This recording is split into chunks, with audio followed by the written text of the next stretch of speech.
everybody, and welcome to Cobcast, where I tell you a different story every single day.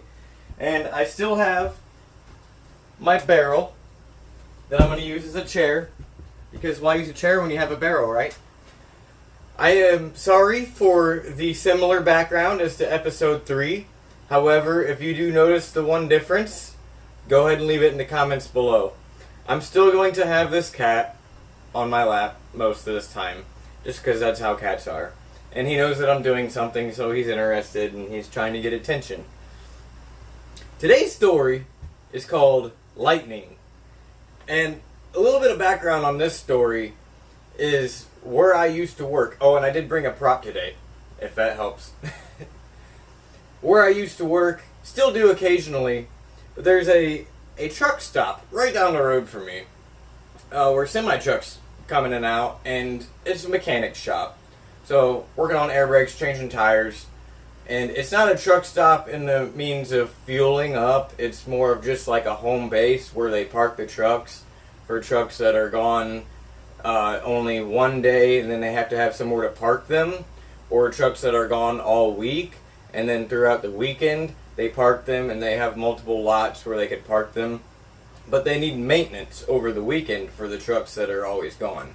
And even the ones that are gone every day still need to have truck washes. So not only just tire checks, changing tires, checking the air brakes, checking all the lights, all that good stuff.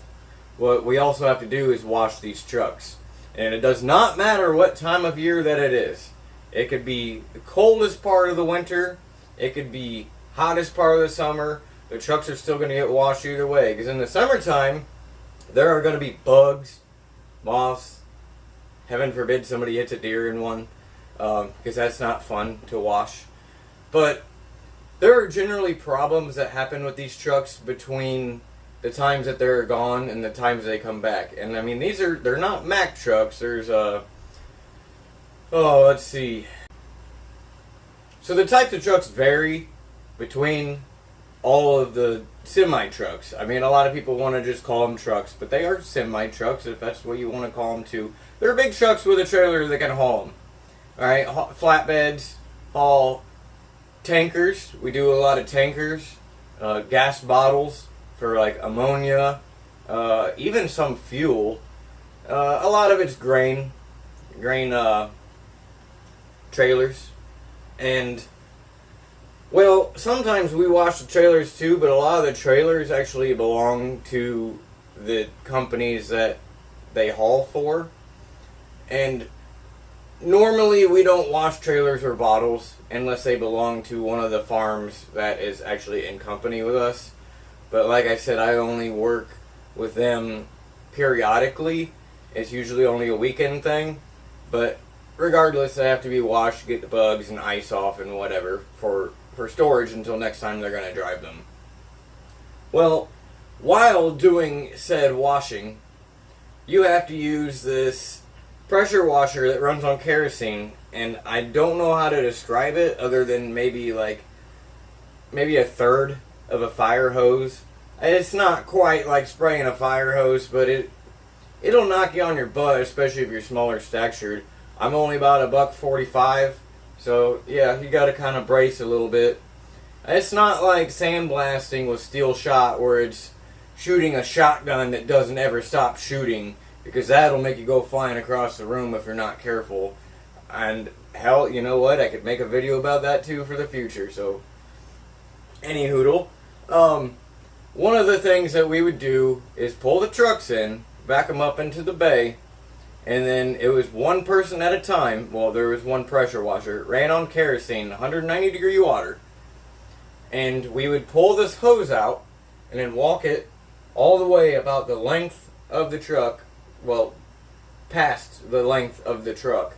So that way we can come around one side, and you don't always have to spin and whip your hose line around so it doesn't snag on the tires parked on the ground.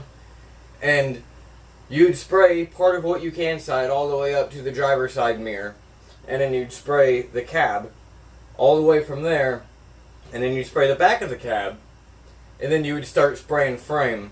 Now you can't hit the fifth wheel Because if you do that, you're going to spray grease all over everything and have a real fun time washing that off after you get grease everywhere. So, avoid the fifth wheel. But you still got to get into the ball. You got to get into the brakes. You got to get behind the tires, obviously in front of the tires. And everything that you can possibly spray needs to be sprayed. And near the end, you spray the top. So after you walk around and you spray everything in the back where you attach your trailer, you go down, you spray your other side of the cab, you spray your grill and the hood and your windshields. Sometimes there is two, some of them are split. And you basically have to spray everything. Then when you're done, usually if somebody else isn't paying attention, there's usually a crew of about 3 people. Sometimes if we're lucky, there'll be 4. And if nobody's paying attention, which usually they're not, because when one person's spraying, nobody could be up there by the truck, because this thing sprays hard and it sprays hot. And we've had hoses explode. You don't want to be anywhere near them, especially in the wintertime when the hose has been laying on the ground with hot water going through it, and you don't blast for another 5 minutes. Well, you can end up blowing a hose, and it's not fun when it happens, but yeah, you don't want to be anywhere near that. So, So when we get down to the end of the hood, before we start blasting the other side of the cab from the other direction, from the front of the vehicle, is like I said, when we started, it would start at the rear end of the vehicle spraying towards the mirror where you'd be looking out from the driver's side of the cab. Now once you get all the way around, you're spraying the front end. But before you quite get there, you unlatch the hood and you lift it up. And I don't know if any of you guys have ever lifted up a semi-truck hood. They flip forward, kind of the opposite of like a normal car. Not every car is like that, but they flip out away from the vehicle. And they weigh quite a bit, and they're not spring assisted. You got to make sure that they're unlatched and they don't have a safety on them where they can either lock open or lock closed. So there's usually an orange thing on a piston that pulls to the side. Good luck trying to lift that if you didn't disengage that, because it ain't going nowhere. Well, if nobody's paying attention, you gotta do it on your own. So it's heave, ho, lift that thing up. And then you spray the inside of the hood, the top of the hood, and then you get into the brake area, part of the engine bay. You gotta be careful what you spray inside of there, just because some of the things, with the amount of pressure coming out of this hose, some of them can be kind of delicate. So, obviously, if you know what you're doing, you can take care of that, no problem. And then the hood stays open until you are completely done washing the truck, not just spraying it, because when we're done, we put up this pressure washer. And then we hand wash, drop the hood down, hand wash the front of the grill, and then we rinse, and then truck's done. We usually spray the tires, and some of them we hand dry. Just if it's raining outside, we're not going to dry it, and if we're parking a truck outside. But I digress. So what happened on this specific day, it was probably 10 o'clock in the morning. Huge thunderstorm rolls through. And this wand, which is why I brought a prop, much bigger than this, but this is just an idea. You have a trigger to spray it, and you're running on a 100-foot hose, probably 150 feet. We don't unspool the whole thing, of course. It's just if we need it for going back farther. Once again, I digress. So when you get up to the top of this hood and you're spraying it like this, you have to reach that thing up high. And then we're also washing the stacks. You can't hit the stacks like this. You have to get up here, sometimes even standing on a ladder with this thing that is spraying you back. And luckily nobody's been hurt doing that, but once you get to the actual front of the truck, you have to walk out of the wash bay.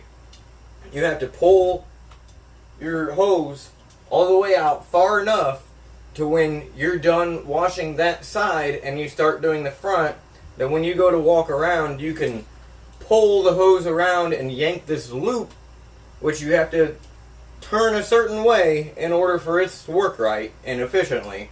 You can pull the loop and it comes swinging back towards you, and then you're able to get the driver's side from the front end.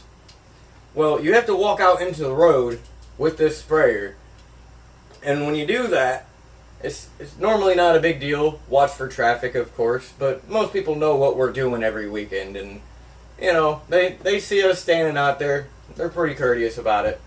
Well, thunderstorms do not care. And I'm holding this big aluminum sprayer. These pressure washer sprayers have two tubes on them. Have two tubes on them, and then they have a brass end. That's your sprayer end, and just a plastic handle, and a little heat guard, which doesn't do much, but you know, so a lot of it's trying to do it with one hand and hold your arm like this, because my gosh, will that thing burn you if you're not careful. And I walked out into the road, and everybody knew there was a big storm going outside. And as soon as I get out in the middle of the road, I turn around and lightning strikes across the street from me. And when I say across the street, I mean I'm standing on, not even quite on the curb. Well, there is no curb there because it's the entrance. So, but it would basically be from your average 2-lane road. This is an unmarked road too, so it's a little bit more narrow than your average yellow lined two-lane road, or white line, I guess, if it's one directional. Anyways, it strikes right behind me within, I'd say, 40 feet. And I kid you not, I have 2 other witnesses that saw it happen, and it stunned me to where I felt like I had been punched in every single inch of my body. It was like just boom everywhere, and it almost made me want to collapse. It did not hit me on the head, it did not hit the wand, but like I said, I'm carrying a highly conductive wand, soaked. There's rain everywhere outside. I'm spraying hot water, and I'm soaked to the bone anyways, because when you're doing that kind of work, you're going to get wet. You can't be afraid to get wet. You're going to get wet. I was wearing rubber boots, but that did not. That's not going to save you when you have your whole body soaked and the waters ran up on your boots and lightning strikes that close to you. It was completely deafening. It's not the only time I've been really near struck by lightning, but this is like, I considered I pretty much got struck by lightning at that point. And the other 2 people that were working that day, they looked at me like, dude, you need to come inside. You're done. Because they saw it happen. They were just sitting there. One of them was on their phone. The other one was smoking a cigarette. And just kind of watched me walk that hose outside. And as soon as I go out there and pull that hose out there, kaboom! Right there behind me. And I kept washing that truck. I walked back in, sprayed it, and I said, alright, I'm done spraying for today. Because I'm not walking back out there with this. Because they both knew that I theoretically got struck by lightning. Like I said, it did not strike my body personally, but it was just like a slap over my entirety of myself. And I really was disoriented. And as soon as I finished, I hurried up and finished whatever I had to spray. And I shut that machine off, sprayed out all the hot water so the hose don't blow. Because like I said, if you leave it full of hot water, especially if it's cold, which this was a summer day, so it wasn't, but it could still mess up the hose. I wound that hose up and I said, I am not spraying any more trucks today. That is it for me. I will wash, I will do cleanup, I will do whatever I have to do because, I mean, we can't even hand dry because it's raining outside. And they're like, that's fair. That is plenty fair because you just got struck by lightning. Like I said, I have 2 people to vouch for that. You guys wouldn't know them, but had to share that story with you. I was going to film this one outside today, but there is actually a thunderstorm going outside, and I was going to do this because of the thunderstorm. However, I don't want to be waving this around trying to show you the story and be a little Mr. Electric Lightning Rod here and get struck again. So, thank you so much for watching. I will have new content for you every day. I hope you enjoyed.